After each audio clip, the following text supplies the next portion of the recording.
আপনারা জানেন যে গতকাল থেকে আমরা শহীদ ওসমান হাদির হত্যার সুষ্ঠু তদন্তের জন্য ডক্টর মোহাম্মদ ইউনূসকে জাতিসংঘে একটি চিঠি প্রেরণের জন্য আহ্বান জানিয়ে তার বাসভবনের সম্মুখে অবস্থান করছিলাম।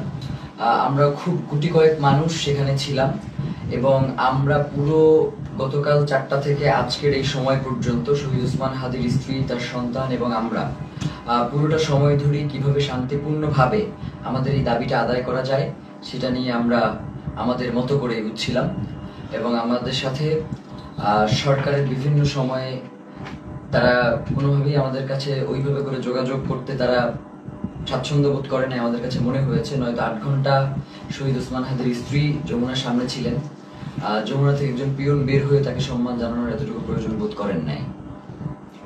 তো আমরা আজকে যখন শহীদ ওসমান হাদির স্ত্রী তিনি বিকেলবেলা জুমার নামাজের পরে তিনি আবার যখন এসে যমুনা অভিমুখে আসতে রওনা দিয়েছেন, প্রায় কাছাকাছি চলে এসেছেন, তখন আমাদের কিছু ভাই বোন তাদেরকে আমরা ভিতরে পাঠানোর জন্য চেষ্টা করতেছিলাম, কারণ শহীদ ওসমান হাদির স্ত্রী একা হয়ে গেলে তার সাথে কি ধরনের পরিস্থিতি ঘটতে পারে সেটা জানবার জন্যই মূলত আমরা তাদেরকে প্রেরণ করবার চেষ্টা করেছিলাম। এবং ভিতরে আমাদের কিছু ইনকিলাব কর্মী মঞ্চের সদস্য ছিল যাদেরকে ভিতর থেকে আবার বাইরে আসতে দেওয়া হচ্ছিল না। তো এই সার্বিক পরিস্থিতি তদারকির জন্য আমরা জুমা এবং শান্তা সহ যুবাকে প্রেরণ করেছিলাম যাতে ওরা গিয়ে দেখে আসে এবং ওদেরকে সঙ্গে করে নিয়ে আসে। তো প্রথম অবস্থায় সেটা হচ্ছে পুলিশ কোনোভাবেই তাদেরকে ভিতরে যেতে দিবে না। তো ওরা অনেকভাবে বোঝানোর চেষ্টা করেছে কিন্তু কোনোভাবেই ওরা মানতে ছিল না। পরবর্তীতে আমরা বলেছিলাম যে এবং এটা তো একদম খুবই সহজ ব্যাপার, 1 মিনিটের ব্যাপার, আমাদেরকে সরিয়ে দেওয়া এই ওখান থেকেই করা। তো ওরা কি করেছে, জুমা এবং শান্তার গায়ে হাত তুলেছে এবং দেখবেন যে শান্তাকে গলা চেপে ধরেছে এবং জুমার পুরো গালে তারা তাদের খামচি দিয়েছে আর কি, মানে এইটা কি, এবং বুট দিয়ে ওদেরকে রাস্তায় পাঠিয়েছে। তো এই যে ফ্যাসিবাদী আমলের যেই পুলিশ, এই যে পুলিশ লীগ, তারা আবার নতুন করে যে মাথাচাড়া দিয়ে হচ্ছে এবং তাদেরকে যে কেউ কন্ট্রোল করতে পারছে না। আমরা দেখতেছিলাম যখন আমাদের উপরে হামলা হয়েছে তখন পুলিশের ঊর্ধ্বতন কয়েকজন কর্মকর্তা, ডিবি কমিশনার, তিনি চেষ্টা করছিলেন বারংবার যে আসলে যাতে আমাদের উপরে হামলাটা না হয়, কিন্তু পরক্ষণেই আমরা দেখতে পেয়েছি যে তার আদেশ অমান্য করে পেছন থেকে পুলিশের কিছু সদস্য তারা অতর্কিত হামলা করেছে এবং আমাদের ভাইদেরকে রক্তাক্ত করেছে। তো আমরা ইনকিলাব মঞ্চের পক্ষ থেকে এর তীব্র নিন্দা জানাই এবং যারা এই আক্রমণের সাথে জড়িত রয়েছে তাদেরকে অতি দ্রুত বিচারের মুখোমুখি করবার জন্য আহ্বান জানাই। কারণ বাংলাদেশের জনগণ এই মুহূর্তে প্রচন্ডভাবে তারা ক্ষেপে রয়েছে, তারা কোনোভাবেই এই ব্যাপারটাকে মেনে নিতে পারছে না। যার কারণে আমরা বলবো বাংলাদেশের আইন শৃঙ্খলা পরিস্থিতি এবং জনগণকে শান্ত রাখবার জন্য আপনাদের অতি দ্রুত আজকে কারা কারা হোটেল ইন্টারকন্টিনেন্টাল এবং যমুনার যে সকল পুলিশ সদস্য দায়িত্বে ছিলেন তাদেরকে চিহ্নিত করার ব্যবস্থা করেন। এবং তারা যেই কাজটা করেছে সেটা হচ্ছে অধিকাংশ পুলিশ সদস্যের কোনো নেম প্লেট ছিল না, তারা নেম প্লেট খুলে ফেলেছে এবং প্রত্যেকে মাস্ক পরা ছিল। এই যে মাস্ক পরে নেম প্লেট খুলে যে হামলা, এই হামলা তো আমরা, এবং হেলমেট পরে এই হামলাগুলো তো আমরা দেখেছি ফ্যাসিবাদী হাসিনার আমলে। তাহলে কি এখন যমুনা পাহারা দিচ্ছে বা যমুনায় বসে আছে কি হাসিনা সেই ফ্যাসিবাদী আমলের পুলিশ লীগ কিনা সেটা আমরা জানতে চাই। সেই সাথে এসএসএফ আজকে প্রচন্ড রকমের দুর্ব্যবহার করেছে আমাদের সাথে, আমাদের যুবাকে রাস্তায় ফেলে মেরেছে এবং মাথায় আঘাত করেছে, ছাদকে মেরেছে। তো এই যে, এবং আমাদের ইনকিলাব মঞ্চের এমন কোনো কর্মী নাই যে আজকে এই হামলায় আহত হয় নাই। তো এখন আমরা এই প্রশাসনের কাছে জানতে চাই, আমরা তো সুনির্দিষ্ট একটা দাবি নিয়ে ওখানে গিয়েছিলাম যে জাতিসংঘের অধীনে যাতে শহীদ ওসমান হাদির হত্যার বিচারটা করা হয়, এই তদন্তটা নিশ্চিত করা হয়।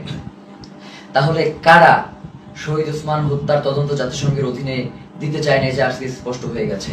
আমরা মনে করছি যে প্রধান উপদেষ্টার, আমরা মনে করছি এই যে উপদেষ্টা পরিষদটা যে রয়েছে, এই উপদেষ্টা পরিষদের একটা অংশ শহীদ ওসমান হাদির খুনের সাথে জড়িত, নয়তো কোনোভাবেই এভাবে আর কি অমানবিকভাবে আক্রমণ করার কোনো প্রশ্নই আসে না, যেহেতু এটা শান্তিপূর্ণ অবস্থান ছিল। এবং আপনারা দেখবেন যে প্রধান উপদেষ্টার দপ্তর থেকে একটা তারা প্রেস রিলিজ দিয়েছে এবং সেখানে বলেছে যে আমরা নাকি জল কামানের উপরে উঠে গিয়েছিলাম, অথচ ছবিতে স্পষ্ট করে দেখা যাচ্ছে যে আমরা উল্টো জনগণকে শান্ত করবার জন্য চেষ্টা করছিলাম। যখন জনগণ দেখেছে যে ভিতরে জুমা এবং শান্তাকে রাস্তায় ফেলে মারা হচ্ছে, জনগণ কোনোভাবেই এটা মেনে নিতে পারে নাই, যার কারণে এইখানে ওই উদ্ভূত পরিস্থিতির সৃষ্টি হয়েছে। এর পুরো দায়ভার ওইখানে দায়িত্বরত পুলিশ প্রশাসন এবং সরকারকেই বহন করতে হবে। প্রিয় ভাইয়েরা, আপনাদেরকে স্পষ্ট করে জানাই যে সামনে খুবই গুরুত্বপূর্ণ একটা নির্বাচন রয়েছে 12 তারিখ। এখানে বাংলাদেশের স্বাধীনতা, সার্বভৌমত্ব সহ বাংলাদেশের নিরাপত্তা জনিত বেশ কিছু বিষয় জড়িত রয়েছে, যার কারণে অবশ্যই 12 তারিখে নির্বাচন হতে হবে।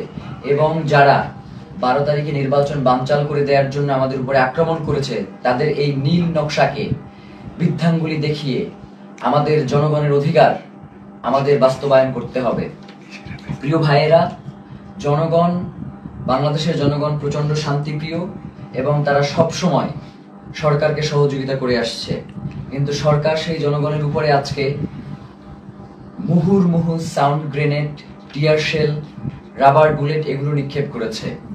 এবং এখনো তারা বিভিন্ন জায়গায়, যেমন শাহবাগে এখনো সম্ভবত আক্রমণ চলছে। একটু আগেও আমরা এই লাইভ শুরু করবার আগে দেখতেছিলাম যে শাহবাগে আক্রমণের মতো ঘটনা ঘটতেছে।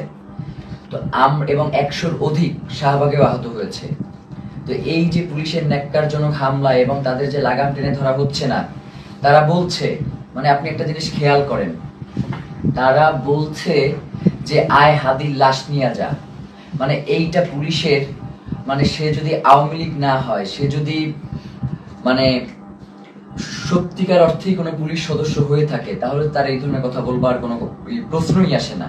তো আমরা স্পষ্টভাবে বুঝতে পারছি যে বর্তমান পুলিশ প্রশাসনের এই যে আওয়ামী লীগ গোষ্ঠী যারা এখন পর্যন্ত রয়ে গেছে, তাদেরকে ছাঁটাই করবার না করবার কারণে এই ধরনের উদ্ভূত পরিস্থিতি তৈরি হয়েছে।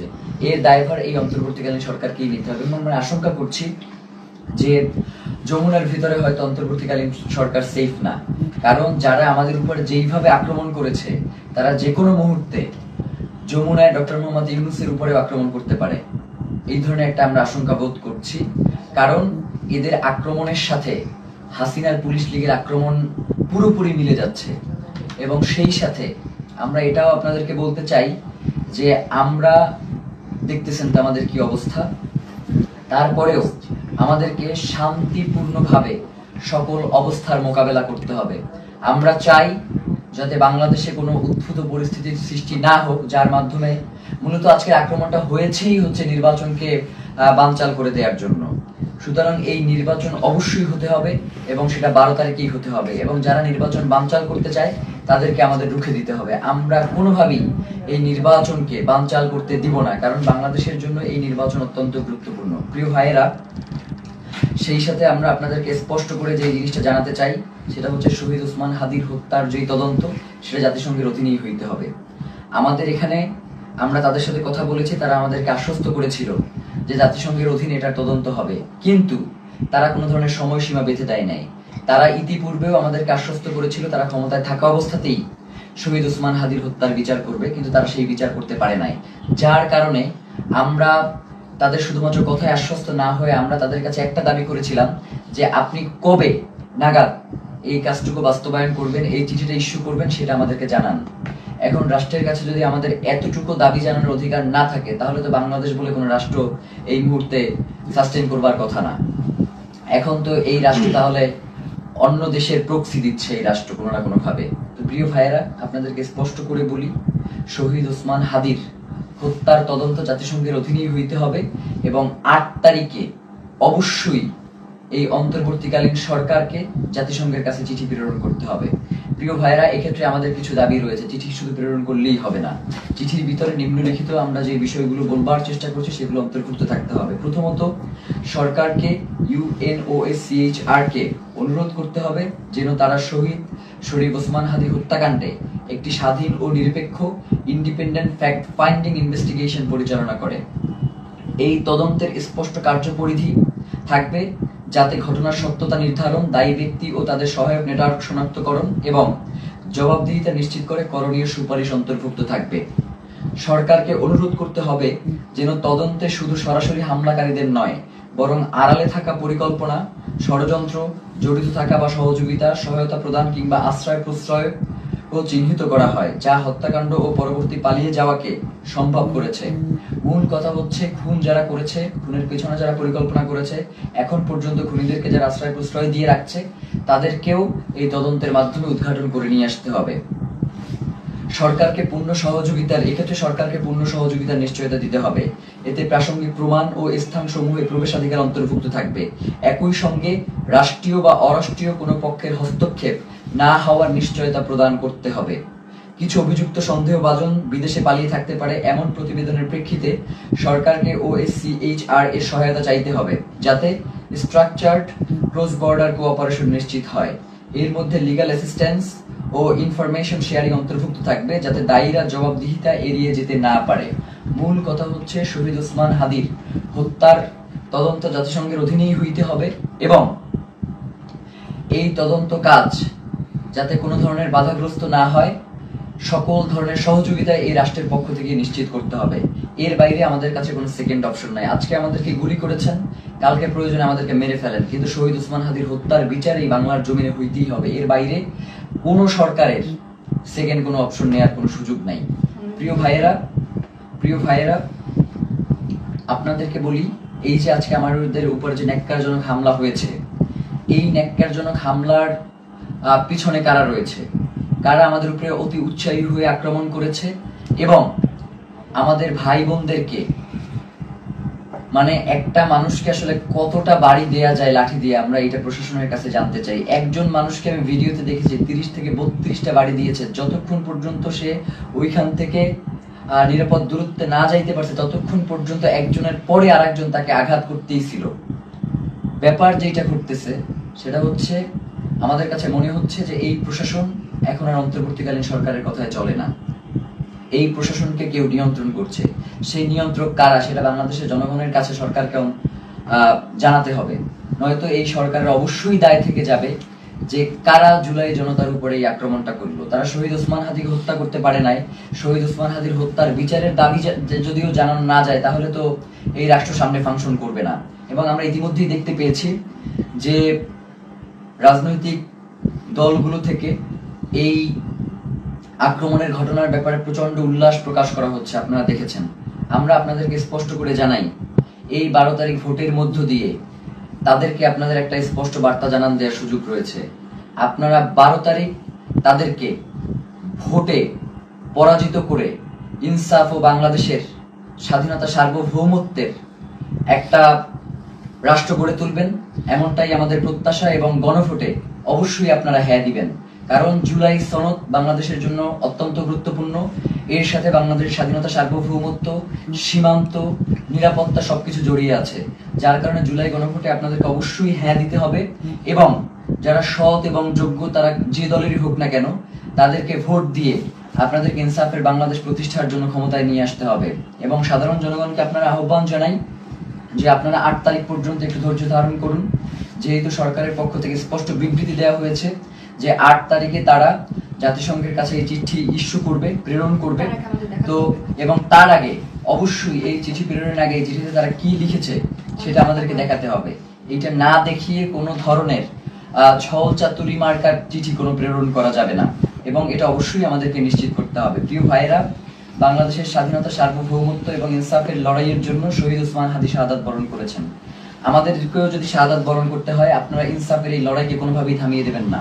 ইনসাফের এই লড়াই আমাদেরকে অবশ্যই চালিয়ে নিয়ে যেতে হবে যতদিন পর্যন্ত বাংলাদেশে আমরা বাংলাদেশের আজাদিকে টিকিয়ে রাখতে আমরা চাই।